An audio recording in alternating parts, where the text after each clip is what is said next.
తాజా 30 గత 3 ఏళ్లుగా తెలుగు రాష్ట్రాల్లో విపక్ష పార్టీలకు చెందిన ఎమ్మెల్యేలు క్యూ కట్టి మరీ అధికార పార్టీల్లో చేరిపోయారు. విపక్షాలు ఎంతగా గగ్గోలు పెడుతున్నా, కోర్టులకు వెళ్లినా పార్టీలు మారిన ఎమ్మెల్యేలకు ఏమీ కాలేదు. ఇంకో 2 ఏళ్లలో ఎటు పదవీ కాలం ముగిసిపోతుంది. ఆ తర్వాత కోర్టుల నుంచి ఏదైనా వ్యతిరేక నిర్ణయం వచ్చినా నష్టమేమీ ఉండదు. ఈ పరిస్థితుల్లో ఒక అధికార పార్టీ ఎమ్మెల్యే విపక్షంలోకి వెళ్లేందుకు రంగం సిద్ధం చేసుకుంటున్నారని వార్తలు వస్తున్నాయి. ఆ ఎమ్మెల్యే పేరు రావెల కిషోర్ బాబు. ఈయన గుంటూరు జిల్లా నుంచి ఫస్ట్ టైం ఎమ్మెల్యే అయ్యారు. ఆ వెంటనే మంత్రి కూడా అయ్యారు.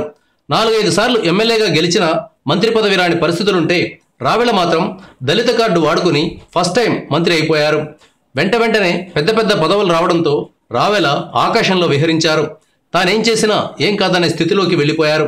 రావెల 2 కుమారులు మహిళల విషయంలో ఆరోపణలు ఎదుర్కొన్నారు. సొంత నియోజకవర్గంలో రావెల కిషోర్ బాబు స్థానిక ప్రజాప్రతినిధులను ఏమాత్రం లెక్క చేయడం లేదని టీడీపీ నేతలు చంద్రబాబుకు ఫిర్యాదు చేశారు. దీనికి తోడు కొన్ని గంటల పాటు ఎవరికీ ఆయన అందుబాటులో లేకుండా పోయారు. ఇంటెలిజెన్స్ను పరుగులు పెట్టించారు. మాయావతిని కలిసినట్లు వార్తలొచ్చాయి. ఒక పార్టీలో మంత్రిగా ఉంటూ ఇన్ని తప్పులు చేస్తే ఎవరు మాత్రం క్షమిస్తారు?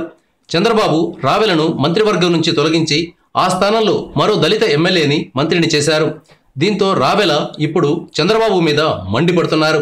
బాబుకు వ్యతిరేక కార్యక్రమాలు జోరుగా చేస్తున్నారని సమాచారం.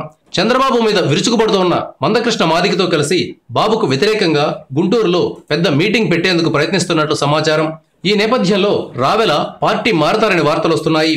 కొంతకాలం పాటు చంద్రబాబు మీద అంతర్గతంగా బహిర్గతంగా పోరాడి ఆ తర్వాత వైసీపీలో చేరతారని భావిస్తున్నారు.